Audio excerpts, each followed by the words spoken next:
हिंदू सास और मुस्लिम बहू की रसोई। ये कहानी है कालिंदी देवी के घर की, जहाँ वह अपने पति शंकर, 2 बेटे अक्षत, संस्कार, बड़ी बहू गौरी और 5 साल की पोती पिंकी के साथ हंसी खुशी रह रही थी। उसका हर दिन पूजा पाठ से शुरू होता था। हर दिन तुलसी में जल चढ़ाना और खासकर शनिवार की सुबह पीपल की पूजा करना कालिंदी भूल से भी नहीं भूलती थी। जहाँ पूजा पाठ उसके नित्य कर्म थे, वहीं धर्म के लिए कालिंदी की निकम्मी सोच के अलग ही कट्टरता झलकती थी। एक सुबह जब वह पूजा करके मंदिर से घर लौट रही होती है, तभी अपने घर के चौखट पर बैठी सविता उसे टोकती है। अरे जयराम जी की कालिंदी, मंदिर से आ रही हो? हाँ, वो आज सोमवार है ना, तो बस महादेव को जल चढ़ाने गई थी। चल आजा, चाय पानी पीती जा। ना बाबा ना, अब कालिंदी तेरे घर की चाय कभी नहीं पिएगी सबिता। पता नहीं तेरी बंगाली बहू चूल्हे पर मांस मच्छी पकाती खाती होगी। तेरे घर का तो पानी पीना भी पाप है, पाप। चाय तो दूर की बात है। चलती हूँ। इस तरह कालिंदी धर्म की आड़ में सबिता को नीचा दिखाकर चली जाती है। ऐसे ही दिन बीतते जाते हैं और तभी एक दिन कालिंदी अपनी बहू गौरी के साथ बैठकर बातें करती है। माँ जी, मैं क्या कह रही थी, देवर जी 25 के हो गए हैं, उनकी भी शादी कर दीजिए। देवरानी आ जाती है तो कुछ जिम्मेदारी घटती है। हाँ बहू, बात तो तूने एकदम खरी कही। आज शाम को संस्कार से बात करूंगी। दोनों सास बहू बातें कर रही होती हैं कि कोई दरवाजा खटखटाता है। गौरी जल्दी से दरवाजा खोलती है, जहां संस्कार एक मुस्लिम लड़की के साथ खड़ा था। देवर जी के साथ मुस्लिम लड़की? वैसे देवर जी के हाव भाव बता रहे हैं कि मुस्लिम लड़की इनकी माशुका है। क्यों ना माँ जी के सामने इस बात को गरम मसाले के साथ पेश किया जाए। क्या हुआ गौरी बहू, कौन है? माँ जी, मुझसे तो बताया ना जाएगा, आप आकर खुद ही देख लीजिए देवर जी ने क्या आगुल खिलाए हैं। जैसे ही कालिंदी मुस्लिम बहू को देखती है, उसका खून खौल उठता है। माँ, ये जारा है, आपकी बहू। अस्सलाम वालेकुम अम्मी जान। दूर हट कमबख्त, तेरे कह देने से कुछ भी हो जाएगा क्या? नहीं मानती मैं इस मुसलमानिनी को अपनी बहू। ये कहकर कालिंदी पैर पटकते हुए कमरे में चली जाती है और गौरी भी उसके पीछे पीछे चल देती है। वहीं जारा ससुराल के चौखट पर खड़ी रोती रह जाती है। चुप हो जाए जारा, बहू तुझे रोने की जरूरत नहीं। आज से तू इस घर की बहू है। भाभी, आपकी ये नटखट नंदा आपको इतना हंसाएगी कि आपकी आंखों में आंसू नहीं, खुशियां ही खुशियां होंगी। चलिए मैं आपको आपके कमरे में छोड़ आती हूँ। अगली सुबह जारा सुबह की पहली नमाज पढ़कर साफ सफाई करके सभी के लिए नाश्ता बनाकर टेबल पर परोसती है। अम्मी जान, अब्बू जान, नेहा, जिठानी जी, खाना लग गया है, आ जाइए। जैसे ही कालिंदी खाने की मेज पर चिकन मछली देखती है तो खुंदक से बेचारी बहू पर चिल्ला पड़ती है। राम राम राम राम, क्यों री कुलनशनी, तेरी हिम्मत कैसे हुई मेरे घर की रसोई में मांस मच्छी बनाने की? अम्मी जान, इसमें हर्ज ही क्या है? अरे अरे, हद होती है ढीठ पने की। अरे ये हिंदुओं का घर है, हमारे घर में खाने में लहसुन प्याज का छौंका भी नहीं लगता। गौरी अपनी मुस्लिम देवरानी को नीचा दिखाने के लिए 1 की 2 लगाती है, जिससे कालिंदी गुस्से में भड़ककर बेचारी बहू को घसीटते हुए घर से बाहर निकालने लगती है। अल्लाह के लिए ऐसा ना कीजिए अम्मी जान, हमें घर से रुखसत ना कीजिए। पता नहीं कौन सा जंतर मंतर मारकर तूने मेरे बेटे को फंसा लिया, मगर मैं अपनी रसोई तुझ मुस्लिम बहू के हाथ में कभी नहीं बांटूंगी, समझी? आज तो तरस खाकर छोड़ रही हूँ, अगली बार मेरे घर की रसोई में दिखाई मत देना। ऐसे ही दिन बीतते जाते हैं। जारा अपनी सास और जेठानी का दिल जीतने के लिए सादा दाल चावल बनाने लगती है, मगर पत्थर दिल सास बहू को खरी खोटी सुनाने से बाज नहीं आती। माँ आओ ना, जारा भाभी ने कितना अच्छा खाना बनाया है, आप भी चक्कर देखो। बस कर नेहा, कोई जरूरत नहीं इस मुस्लिम बहू के लिए मक्खनबाजी करने की। अरे भाग्यवान, जारा बहू के लिए तुम्हारे मन में इतनी खटास क्यों भरी है? क्योंकि ये हिंदू ना होकर मुस्लिम है, इसलिए। मगर अम्मी, आपकी रंजिश तो हमसे है ना, खाने से तो नहीं। अल्लाह के लिए खा लीजिए। तो मुझे उस खुदा की दुहाई दे रही है जो मेरा है ही नहीं। माँ, आपको मेरी कसम, खाना खा लीजिए। बेटे की कसम का मान रखकर खाना खा रही हूँ, ये मत समझना मेरी मुस्लिम बहू की मैंने तुझे माफ कर दिया। जैसे ही सास अपनी मुस्लिम बहू का बनाया खाना खाती है तो जारा के हाथों का जायका उसे भा जाता है। वह मन ही मन अपनी मुस्लिम बहू के बनाए खाने की वाहवाही करने लगती है। कुछ भी हो, मगर मेरी मुस्लिम बहू खाना तो बड़ा ही जबरदस्त बनाती है। उस दिन के बाद से सास के मन में अपनी मुस्लिम बहू के लिए नफरत मिटने लगती है। अब वह हर रोज मुस्लिम बहू के रसोई का खाना खाने लगती, जिसे देख बहू बोलती है, अल्लाह का शुक्र है अब अम्मी जान हमारे साथ घुल मिल गई हैं। अब हमें चोरी छिपे नमाज नहीं पढ़ना पड़ेगा। उस शाम ज़ारा अपने कमरे में नमाज पढ़ रही होती है। तभी वहां से गुजर रही सास उसे ऐसा करते देखकर गुस्से से अंदर आकर उस पर जोर जोर से चिल्लाने लगती है, बहू, अरे ओ बहू, अरे मेरी मुस्लिम बहू गूंगी हो गई है क्या? सास की आवाज सुनाई नहीं दे रही क्या? नमाज अदा करके बहू आंखें खोलकर बोलती है, खुदा का खैर करें अम्मी जान, आप देख नहीं सकती हम नमाज पढ़ रहे थे, आपसे थोड़ा इत्मीनान नहीं रखा जाता? तेल लेने गया तेरा इत्मीनान, मैंने तुझसे मीठे मुंह बात करना क्या शुरू किया, मगर इसका मतलब ये नहीं कि मैंने हिंदुआई छोड़ दी है। आइंदा तू मुझे नमाज पढ़ती नजर मत आना। मगर अम्मी जान, जब हमें आपकी पूजा पाठ करने से ऐतराज नहीं तो आपको हमारे अल्लाह की इबादत से क्या तकल्लुफ है?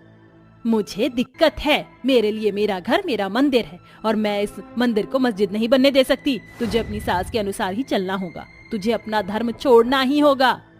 ये सुनकर बहू गुस्से से भरकर बोलती है, बस अम्मी जान, आपकी पाबंदियों का पैमाना पूरा हो गया। आपकी खुशी के लिए क्या नहीं किया हमने? अपना खान पान छोड़ दिया, आपकी गलीच बातें सुनी, मगर कभी ये ख्याल नहीं किया कि आप हमारे लिए नमाज छोड़ने तक की नौबत ला पहुंचाएंगी। अल्लाह को छोड़ने से अच्छा है हम ये घर छोड़कर चले जाएं। अल्लाह हाफिज। ऐसा कहते हुए ज़ारा जमीन में नजरें गड़ाकर फूट फूट कर रोती है और अपनी सास की खुशी के लिए ससुराल छोड़कर चली जाती है, जिसके बाद पूरे घर में खामोशी सी छा जाती है। माँ जी, ये लीजिए चाय। जैसे ही कालिंदी चाय की एक घूंट पीती है तो उसकी आंखों से आंसू छलक जाते हैं। क्या हुआ माँ जी, आप रो क्यों रही हैं? बड़ी बहू, ये चाय बिल्कुल भी वैसी नहीं जैसी ज़ारा बहू बनाती थी। इतना कहकर कालिंदी चुप हो जाती है। ऐसे ही दिन बीतते जाते हैं। सास की नजर हर रोज रसोई की ओर तनी रहती। ढलते दिन के साथ कालिंदी का खाना पीना भी छूटने लगा। कालिंदी का शरीर आधा हो जाता है, जिसे देखकर शंकर डॉक्टर को घर बुलाता है। डॉक्टर साहब, क्या हुआ है मेरी पत्नी को? कोई बात इन्हें अंदर ही अंदर खाई जा रही है, जैसे कोई अपना इनसे अलग हो गया हो। आप इन्हें खुश रखिए, बस यही इनके मर्ज का इलाज है। डॉक्टर के जाने के बाद कालिंदी आंसुओं से भरकर बोलती है, जा संस्कार, ज़ारा को ले आ बेटा, मुझे मेरी बहू ला दे बेटा। संस्कार रोते हुए ज़ारा को लेने उसके घर जाता है और कालिंदी की बिगड़ी तबीयत के बारे में उसे बताता है, जिसके बाद ज़ारा सब कुछ भूलकर ससुराल आ जाती है। ज़ारा को देखने भर से जैसे सास के शरीर में जान पड़ जाती है। बहू, तू आ गई, तेरे बिना ये घर आंगन सूना हो गया था। हर रोज खाली रसोई मुझे मेरी गलती का एहसास दिलाती थी। मैंने तुझ पर क्या कुछ नहीं थोपा, मुझे माफ कर दे। बस अम्मी जान, आप हमसे उम्र में बड़ी हैं, हमसे माफी मांगकर हमें शर्मिंदा ना करें। आपकी बहू आज भी आपसे बेइंतहा मोहब्बत करती है, बस आप जल्दी से ठीक हो जाइए। इस दिन के बाद से ज़ारा अपनी सास का खास ख्याल रखती। वह दिन की चैन, रात की नींद गवाकर अपनी सास की सेवा करती, साथ ही उसके ठीक हो जाने के लिए दुआ पढ़ती और आखिरकार वह ठीक हो जाती है। उस दिन के बाद से कालिंदी अपनी मुस्लिम बहू के साथ बड़े ही प्यार से घुल मिल कर रहने लगती है, क्योंकि असली मजहब इंसानियत है। अरे बेटा देख, तेरी फ्लाइट को आने में पूरा 1 घंटा है। आखिरी बार अपनी माँ को अपने बेटे से अच्छे से मिलने तो दे। तू तो जानता ही है, तो वहां जाने के बाद मुझे भूल जाएगा, लेकिन तेरी माँ तेरे इस चेहरे को तेरे आने तक अपने मन में छुपा लेगी। अरे माँ, आप बिना मेलोड्रामा कर करके मुझे रुला दोगी। देखो, पहली बार मैं आपसे दूर जा रहा हूँ, मुझे इस तरह मत भेजो कि मैं वहां जाते ही सिर्फ और सिर्फ आपको ही याद करूं। अरे बेटा, ये सब तो ठीक है, लेकिन ये बता, वहां जाने के बाद तू गोरी लड़कियों के पीछे तो नहीं भागेगा? क्योंकि वो गोरी मैडम तेरा जीना हराम कर देंगी। उन गोरी मैडम से थोड़ा दूरी ही बना के रखना। ओ माँ, आप बिना, चलो अब मैं चलता हूँ, नहीं तो आपकी बातों के चलते मेरी फ्लाइट ही मिस हो जाएगी। रोहन ऐसा कहकर अपनी फ्लाइट में बैठने के लिए चला जाता है। वहीं बेचारी महेश्वरी फ्लाइट के बाहर अपने बेटे को जाते हुए देखती रह जाती है, जिसके कुछ देर बाद वो वापस घर आ जाती है। रोहन अमेरिका में अकाउंटेंट की जॉब के लिए गया था, जहां उसकी जॉब की बहुत अच्छी शुरुआत होती है। Hi, how are you? I am good, what about you? तो इस तरह रोहन की जॉब पर उसे एक अलीना नाम की अंग्रेजन दोस्त मिल जाती है, जो उसके साथ बहुत अच्छे से रहने लगती है। देखते ही देखते रोहन को अलीना से प्यार होने लगता है और वो उससे शादी भी कर लेता है। शादी के बाद वो अलीना को अपनी मातृभाषा हिंदी बहुत अच्छे से सिखा देता है। रोहन, हमारी शादी को पूरे 3 साल हो गए हैं और तुमने मुझे अभी तक अपनी माँ से भी नहीं मिलाया। मैं चाहती हूँ कि तुम मुझे अपनी माँ से मिलवाओ। बेबी तुम क्या करोगी माँ से मिलकर? वैसे तुम्हें ब्यूटी पार्लर सीखना था ना, चलो मैं वहां पर एडमिशन करवा देता हूँ। अलीना की बात टालने के लिए रोहन उससे ऐसा कह देता है, जिसके बाद उसे वो सब पूरा भी करना पड़ता है। अमेरिका में ही रोहन अलीना को high level beauty parlour course करवा देता है। एक दिन अचानक से रोहन की माँ की कॉल आती है। बेटा, मैंने तो तुझे कहा ही था कि तू अमेरिका जाने के बाद अपनी इस बूढ़ी माँ को भूल ही जाएगा। देख, वहाँ किसी अंग्रेजन के चक्कर में मत पड़ियो। मैंने तेरे लिए बहुत प्यारी, सुंदर और सुशील लड़की ढूंढ कर रखी है। जितनी जल्दी हो सके अमेरिका से वापस आ जा। अरे माँ, मैं यहाँ से वापस नहीं आ सकता। आप मेरी बात को समझती क्यों नहीं हो? मैं यहाँ जॉब करता हूँ और वो लोग मुझे छुट्टी नहीं देते हैं। मुझे कुछ नहीं पता बेटा। अगर तू मेरी बात नहीं मानेगा तो कुछ ही दिनों में अपनी माँ की अर्थी पर गांव वापस लौटेगा, लेकिन तुझे गांव तो आना ही होगा। एक तरफ तो रोहन ने अपनी माँ को बिना बताए ही शादी कर ली थी, तो दूसरी तरफ उसकी माँ उसे उसकी शादी के लिए ही वापस बुला रही थी। बेचारा रोहन फंस जाता है और न चाहते हुए भी उसे अलीना के साथ अपनी माँ के घर आना पड़ता है। जैसे ही महेश्वरी अपने बेटे रोहन को देखती है, उसे गले से लगा लेती है। आखिरकार बेटा, तुम मुझसे मिलने आ ही गया। मैं तेरी राह कब से देख रही थी। क्या तुझे अपनी माँ की जरा भी याद नहीं आती? माँ, मैं क्या करूं, मुझे छुट्टी ही नहीं मिलती थी। वैसे मैं आपको एक सरप्राइज देना चाहता था, इससे मिलिए। ये है अलीना, आपकी बहू। ये सुनते ही महेश्वरी अचंभित रह जाती है, मानो उसके ऊपर बिजली टूट पड़ी हो। वो रोहन से कहती है, हे भगवान, एक अंग्रेजन को तू मेरे घर उठाकर ले आया है। तुझे मैंने कितना समझाया था, लेकिन तूने मेरी एक नहीं सुनी। हर बात तूने केवल अपनी ही सुनी। लेकिन ये लड़की इस घर की बहू नहीं बन सकती। ले जा इस विलायती अंग्रेजन को। माँ, मेरी बात समझने की कोशिश कीजिए। ये लड़की अब इस घर की बहू है और इस बात को आप नकार नहीं सकती। रोहन अलीना के बारे में महेश्वरी को अच्छे से समझाता है, जिसके बाद न चाहते हुए भी महेश्वरी को रोहन की बात माननी पड़ती है और अलीना को घर में आने की इजाजत भी देनी पड़ती है। लेकिन महेश्वरी को अलीना एक आंख नहीं बाती थी, क्योंकि वो गोरी चमड़ी और विलायती थी। माँ जी, आप यहाँ बैठी हो। बताइए, क्या मैं आपकी कुछ सेवा कर सकती हूँ? क्या मैं आपको चाय बनाकर लाकर दूं? नहीं नहीं बहू, चाय क्यों, एक काम कर, चाय बनाने के साथ साथ उसमें थोड़ा सा जहर भी मिला देना, ताकि मैं मर जाऊं पर तेरी ख्वाहिशें पूरी हो जाएं। अपनी सास का ऐसा बर्ताव देख बेचारी अलीना हैरान रह जाती है और वो महेश्वरी से कुछ नहीं कह पाती। लेकिन वहीं दूसरी तरफ रोहन को अमेरिका से कॉल आता है, जिसके चलते उसे एक बहुत बड़ा झटका लगता है। क्या हुआ जी, आप इतने परेशान क्यों हो? अरे परेशान ना हो तो क्या, तुम्हें पता है मुझे अमेरिका की नौकरी से निकाल दिया गया है। अब मैं वहां का अकाउंटेंट नहीं हूँ। ये सुनते ही अलीना भी हैरान रह जाती है। वहीं दूसरी तरफ महेश्वरी भी ये सब सुन लेती है और रोहन से कहती है, बेटा तू मान या ना मान, ये सब इस गोरी चमड़ी की साजिश है। ये अंग्रेजन तेरे साथ एक गेम खेल रही है। इसे इस घर से निकाल दे, सब कुछ ठीक हो जाएगा। माँ, आप तो चुप ही नहीं होती हो। जब देखो बेचारी अलीना के पीछे ही पड़ी रहती हो। उसने कुछ नहीं किया, इसमें उसकी कोई गलती नहीं है।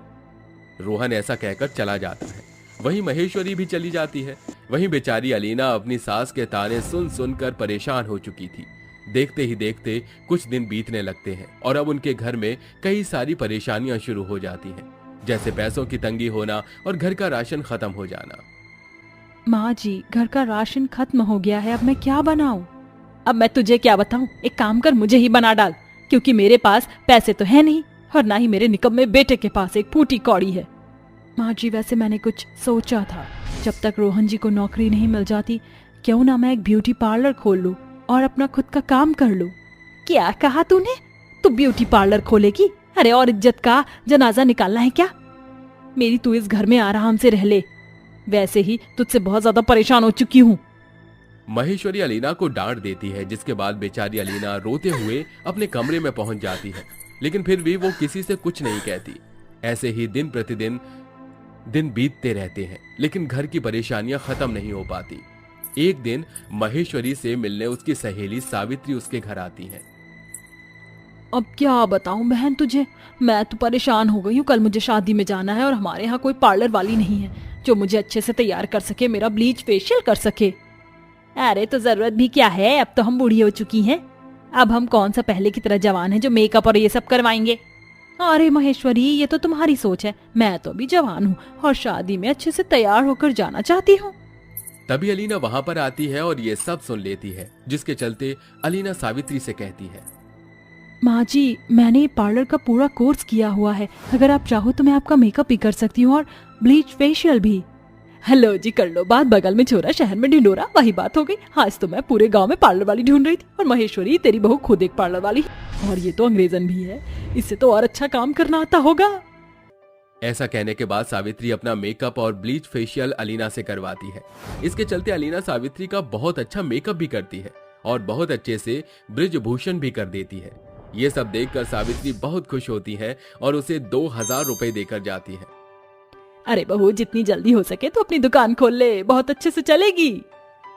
ऐसा कहकर वो चली जाती है। वहीं अलीना उन पैसों से घर का राशन ले आती है। ये सब देखकर महेश्वरी को बहुत खुशी मिलती है, जिसके बाद वो अलीना को उसकी दुकान खोलने की परमिशन दे देती है और अपना मंगलसूत्र बेचकर उसकी दुकान का सारा सामान भी ले आती है। मुझे माफ कर दे बहू, मुझसे बहुत बड़ी गलती हो गई जो मैंने तेरी कला को नकारा। आज से तू अपना खुद का पार्लर चलाएगी और तुझे कोई नहीं रोकेगा। फिर क्या था, अलीना गांव में खुद का एक पार्लर खोलती है, जिसके चलते उसके पार्लर में अच्छे खासे कस्टमर बन जाते हैं और वो खूब पैसा कमाने लगती है। देखते ही देखते उनकी सभी परेशानियां खत्म हो जाती हैं।